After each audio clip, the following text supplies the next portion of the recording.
Hello guys et bienvenue dans ce nouveau tutoriel. Aujourd'hui, nous allons faire une vidéo en JavaScript.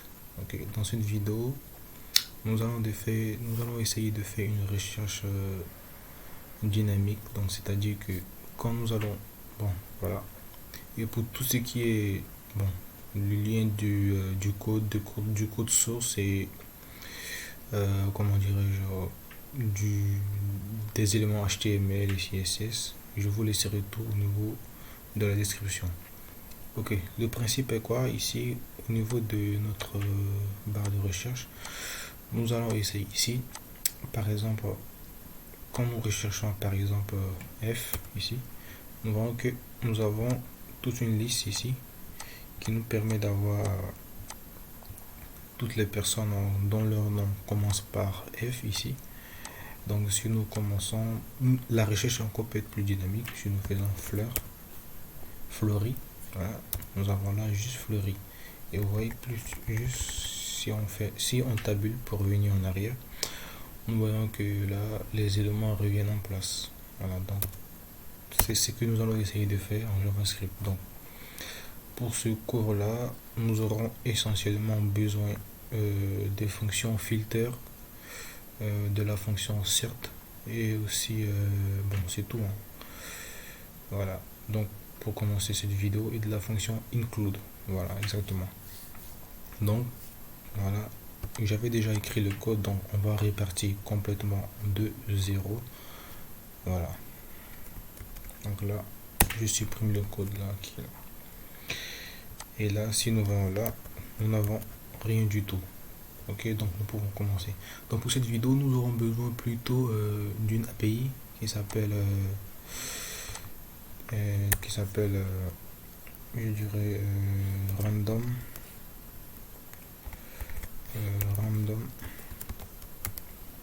user API.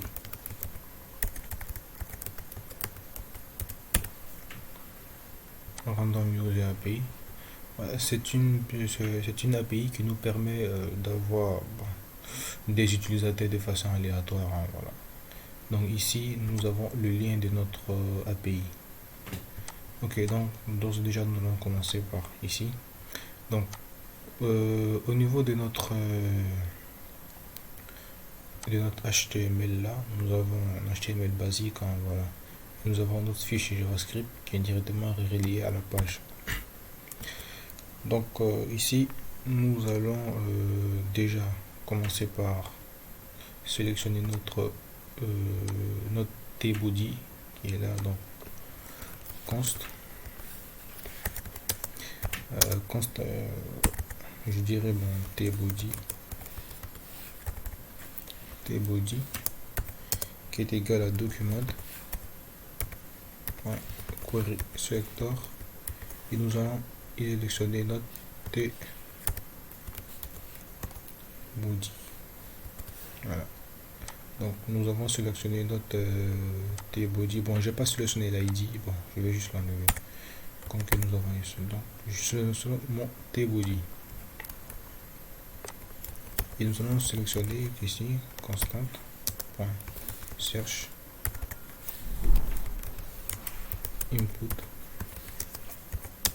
un document query selector, et ici je sélectionne mon input, voilà, avec son id qui est l'id search input. Voilà, puisque nous avons un id, donc nous mettons un dièse. Voilà, nous allons tout d'abord nous créer une fonction pour pouvoir récupérer notre API. Voilà, donc nous allons créer une fonction qui va s'appeler donc cette fonction sera asynchrone puisque nous allons attendre des résultats. Donc on a besoin d'attendre les résultats, puis de les traiter, puis de les afficher dans la console, juste pour débugger. Donc nous allons déclarer une fonction qui sera asynchrone. Voilà.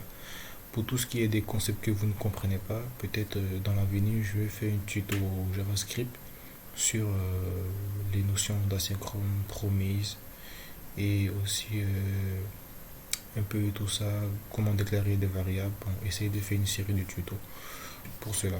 et aussi peut-être dans l'avenir faire aussi du PHP. Ok. En tout cas, j'essaierai de varier un peu le contenu de la chaîne. Voilà. Nous allons créer une fonction asynchrone, bon, async function qui va s'appeler get user. Ok. Cette fonction n'est pas rien en paramètre. Et qu'est-ce qu'elle fait? Nous allons créer une variable const qui va s'appeler user qui va être égal à la méthode fetch qui permet de faire appel à une URL, de récupérer les données d'une URL ou voilà. Donc nous allons récupérer notre URL qui est là, donc API.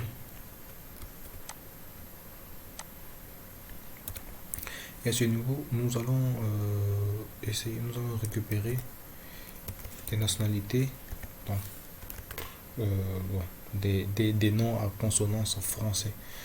Donc, ça va. Et au niveau du résultat, nous allons lui dire que le résultat, nous attendons au moins, bon, pas tellement, juste 50 personnes, ça va. Voilà. Donc à ce niveau-là, c'est bon.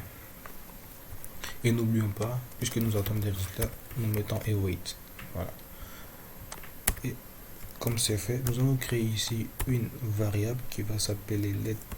Donc une variable qui sera globale, comme ça on pourra avoir accès à cette variable depuis l'extérieur. Donc en data ou je dirais bon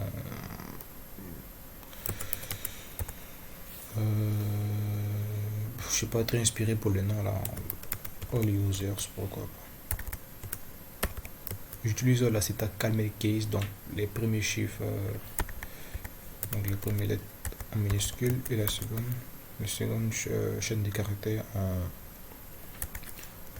les premiers caractères en majuscule. Voilà. All users. Ok. Bon voilà, je suis pas très inspiré. Hein. Nous allons créer une constante ici, résultat, constant, résultat, point, constant résultat, constant résultat, constant résultat, qui va être égal à await, puisque donc users.json. Voilà. Et à ce niveau là, si nous faisons un console.log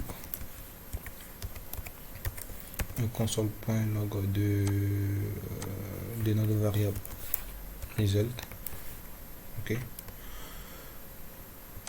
à ce niveau, donc là, si nous vérifions au niveau de la console, nous aurons je crois que je me suis trompé quelque part. Wait user JSON. À ce niveau, je crois que j'ai pas fait appel à la fonction, bien sûr. Donc get user. Voilà. Donc à ce niveau, voilà, nous avons reçu notre objet. Voilà. Notre objet qui contient. Bon, je crois que 50 c'est un peu trop là. Donc pourquoi pas juste 10 pour juste l'exemple. Voilà, donc à ce niveau nous avons reçu un objet contenant gender, femelle, le nom, le name. Donc si on parcourt à ce niveau, nous voyons que nous avons name, in SE value, bon, l'ID, le name, voilà, le first name, le last name, la nationalité, donc NAT, le form, picture. Bon, si j'avais configuré une photo ici, nous aurons une photo par défaut. Bon, pour le coup, j'ai pas inclus de photo dans mon programme, donc nous allons nous en passer. Ok. Comme que cela est fait, nous allons créer une fonction qui va nous permettre de pouvoir organiser nos éléments par ordre alphabétique. C'est-à-dire que dans notre tableau, nous allons afficher les éléments par ordre alphabétique, c'est-à-dire voilà, dans l'ordre alphabétique, comme nous l'avons toujours connu, de A jusqu'à B, voilà. Donc nous allons créer une fonction qui va s'appeler order list. Voilà, donc nous allons créer une fonction, voilà, qui va s'appeler list order ou order list, ça dépend. Voilà, ou pourquoi pas croissant, fonction croissant.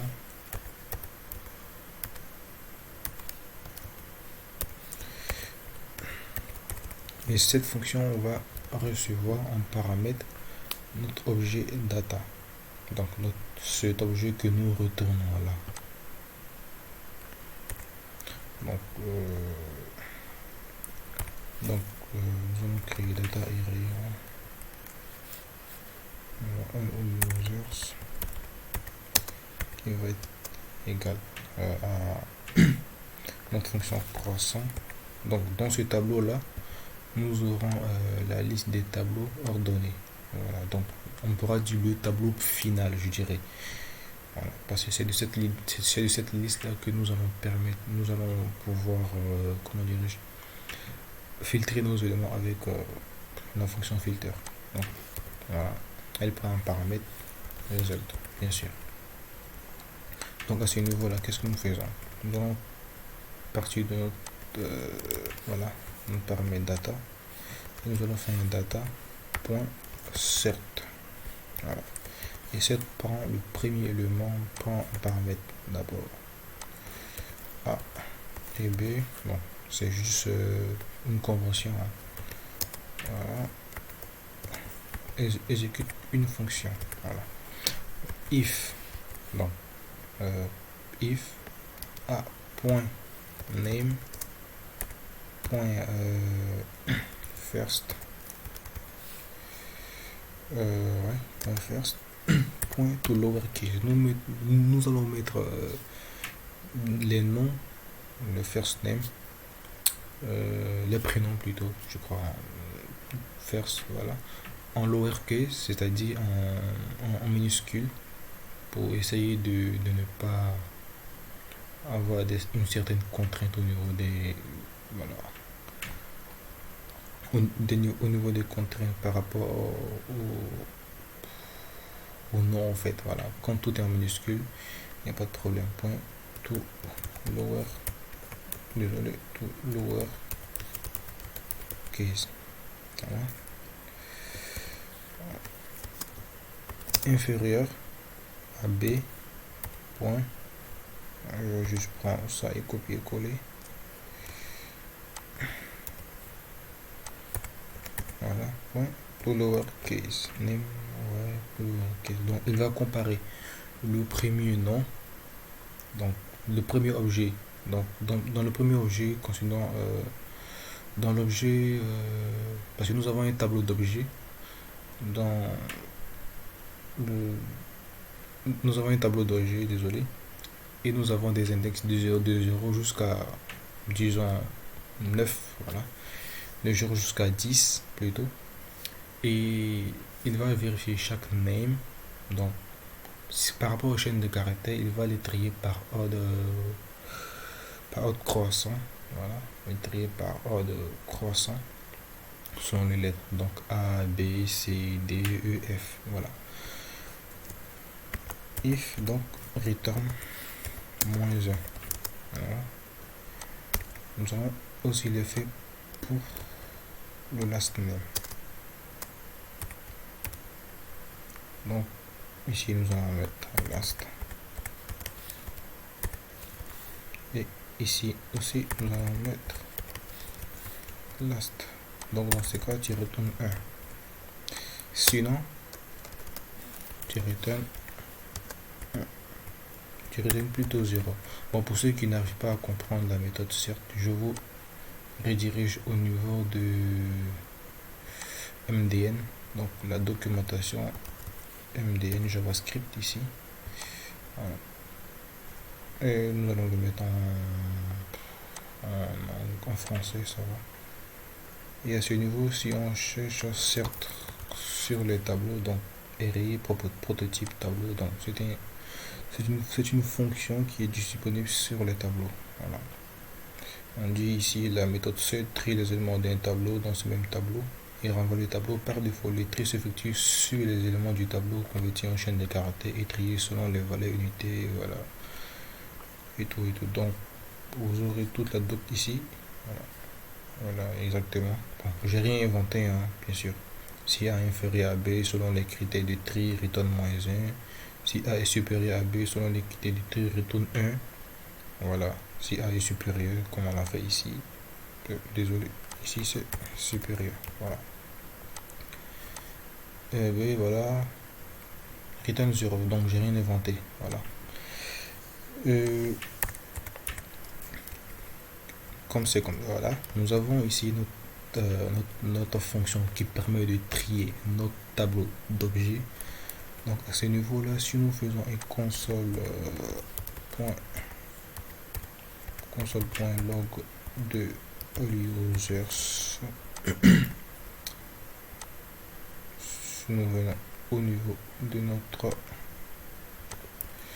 bon, j'ai des erreurs là, disons que name lowercase, ah ouais, bien sûr, il faut les écrire en camel case, il y a quelque chose de lower, ah c'est tout lowercase plutôt que lowercase, tout lowercase, c'est plutôt tout lowercase. Ils sont écrits en camel case au fait, voilà, donc tout lowercase, je crois que bon, la fonction croissant, il me dit ici point name first name is not a function. À quel niveau? On va inspecter, ah ouais, tout lowercase bien sûr, à ce niveau j'ai mis 2 j'ai réfléchi, b.name first name tout lowercase, ok d'accord, je vois. À ce niveau là c'est plutôt L ici, et L en majuscule plutôt, L en majuscule, ici aussi c'est L en majuscule, c'est plutôt tout lowercase, donc je crois que je ne dois pas, voilà, exactement, je n'ai pas d'erreur au niveau de ma console. Definite. Donc à ce niveau je crois que j'ai pas d'erreur. Donc ici tu me fais un return plutôt de data. Ok, à ce niveau là nous avons notre tableau qui a été trié avec succès. Donc si nous regardons, je vais essayer d'agrandir mon terminal qui est là, je fais un CTRL plus pour que vous puissiez bien voir. Okay. À ce niveau là nous avons notre name, nous avons Candice, donc nous avons Dubois, bon ça va. Donc C, nous avons ici voilà, ABC, nous avons D, voilà, donc cela prouve que notre tableau a été trié avec succès. Donc nous allons revenir à notre code. Bon là nous avons créé déjà une fonction qui nous permet de récupérer nos données. Nous avons aussi une fonction qui nous permet de pouvoir pouvoir ordonner notre tableau, donc dans l'autre croissant bien sûr. Nous allons créer notre fonction qui va nous permettre maintenant de pouvoir créer nos items en fait, donc de pouvoir afficher nos éléments ici au niveau de notre tableau bien sûr. Qu'est-ce que nous avons fait? Fonction create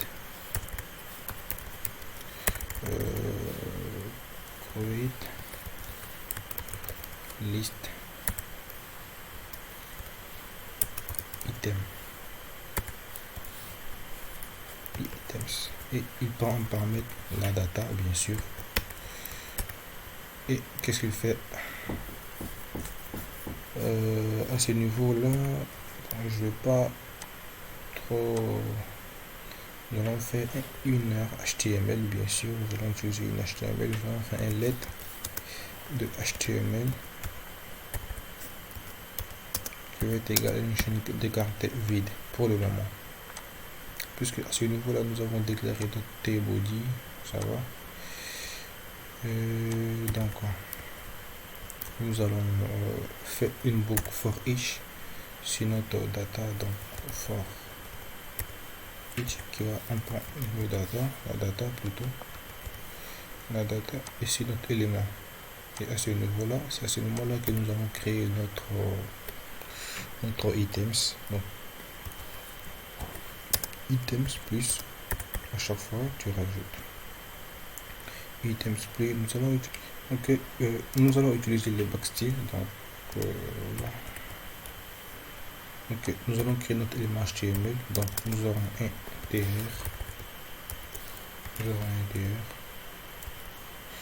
dans lequel nous aurons un tr plutôt d'abord, dans lequel nous aurons des td,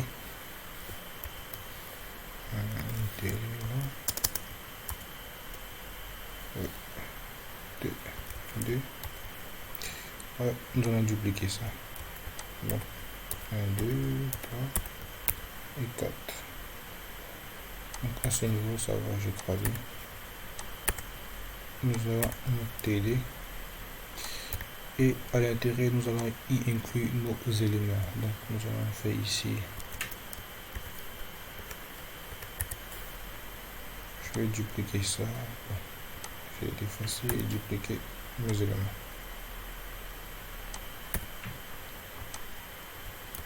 Donc nous aurons nos éléments, voilà, et là nous allons y placer nos éléments à l'intérieur. Donc nous aurons en premier l'élément en question plus name, je crois. Nous avons d'abord le first name, donc first en premier, name.first. Puis nous avons le last.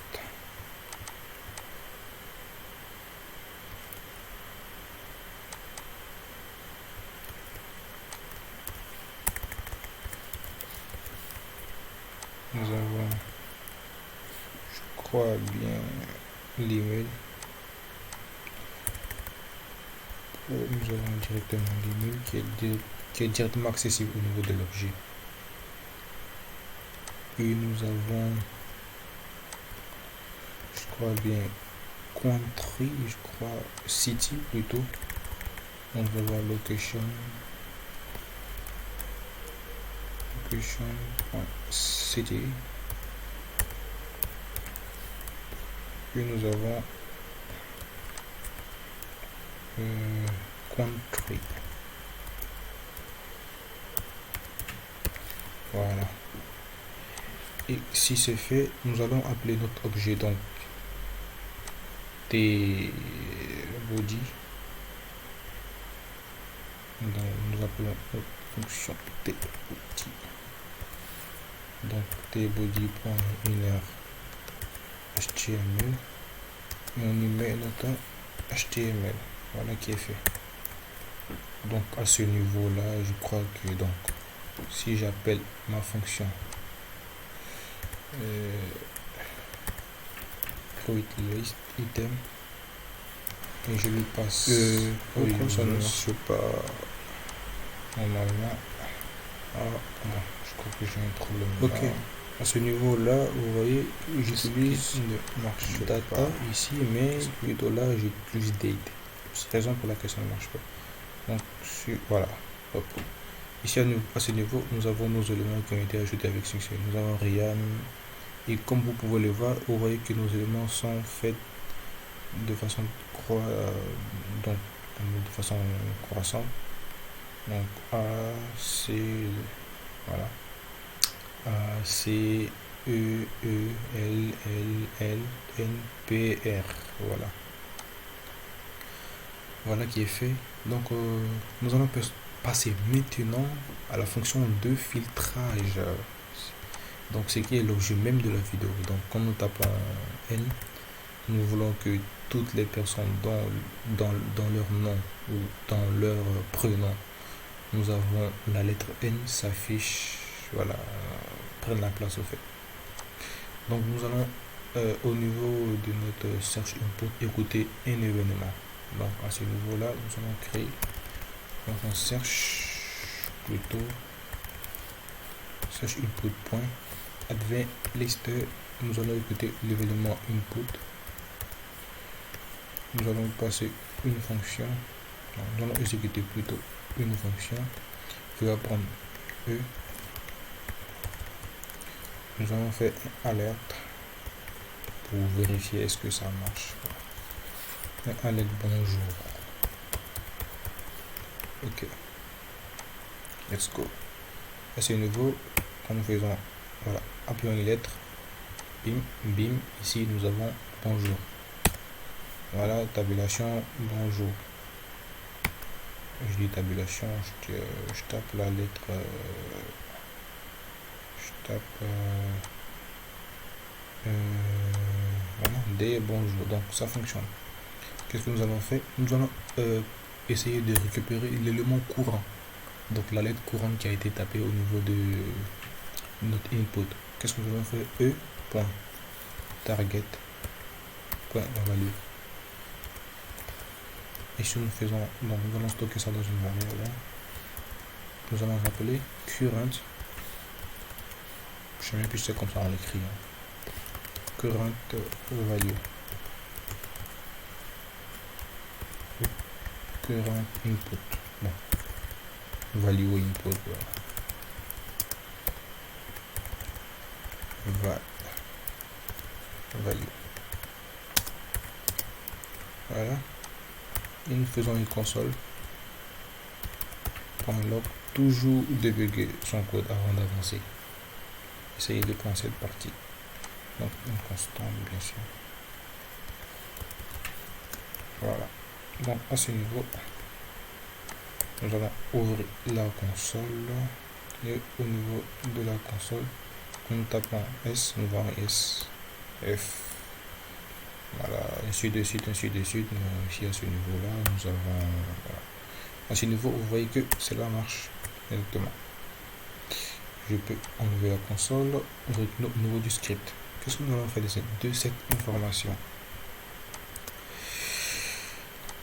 Vous vous souvenez qu'au niveau de All User, nous avons notre tableau parce que nous avons déclaré globalement. Donc, si vous avez un peu oublié ces notions-là, nous parlons ici de portée de variable. Donc, vous voyez comment la portée de variable peut être intéressante. Voilà. C'est-à-dire que cette variable-là, nous pouvons l'exploiter. Globalement, voilà, parce que nous l'avons déclaré de façon globale, voilà. Donc voilà. Donc je dirais que peut-être que je ferai une vidéo sur un peu les bases et tout, voilà. Mais sinon cette vidéo là c'est très pratique, surtout côté front-end, voilà, vous pouvez l'intégrer dans vos projets, pourquoi pas. Donc voilà, et vous pouvez essayer de le faire vous-même, voilà. En tout cas, le code source sera en bas dans la description pour les plus curieux. Voilà. Et qu'est-ce que nous faisons maintenant? Puisque nous allons maintenant au niveau de notre tableau, nous allons faire un filtre sur notre tableau. Voilà. Et notre filtre prend un élément, nous allons appeler L ou element. Exécuter une fonction. Et qu'est-ce que cette fonction là va faire? Nous allons faire element.name.first, .lowercase, tout lowercase, .include. Donc nous vérifions, nous disons à notre fonction récupère à la fin, donc voilà, récupère tous les noms, voilà, je dirais include qui est inclus, je dirais qui est inclus dans notre fonction current value. Voilà, ici. Point include current value. Voilà. Donc point to lowercase lui aussi. Donc à ce niveau, il va récupérer, par exemple, si nous avons bonjour dans current value.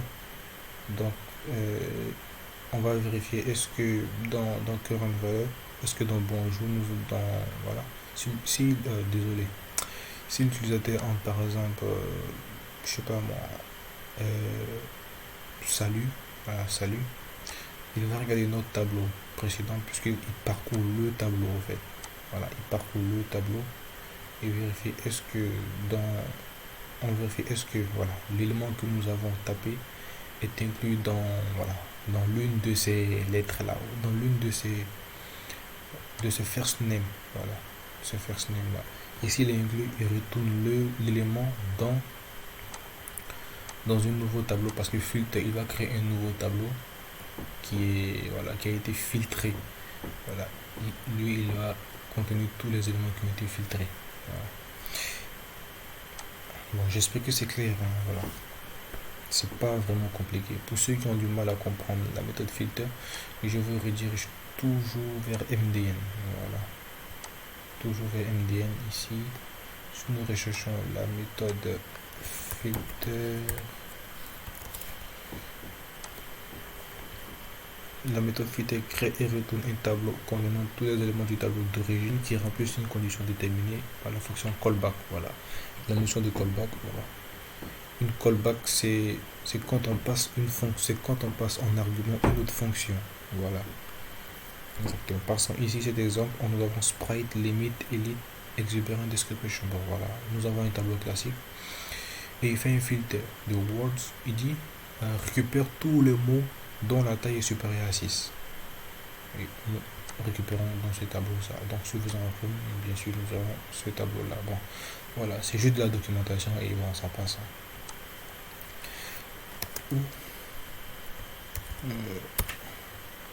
Tu me récupères aussi les éléments.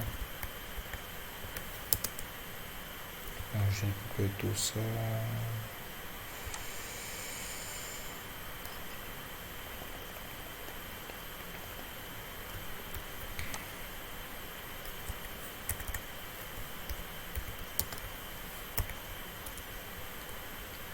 Je le fais pour le last aussi.